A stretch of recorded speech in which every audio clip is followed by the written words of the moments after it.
ละ50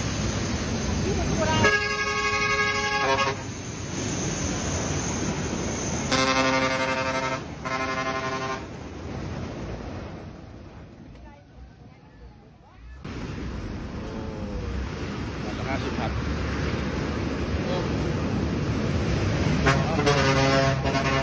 50 พันครับครับเรียบร้อยเสีย50 พันมีรถลากด้วยมัน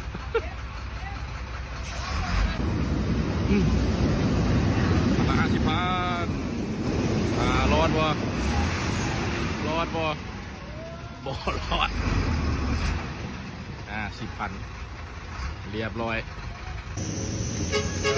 พัน50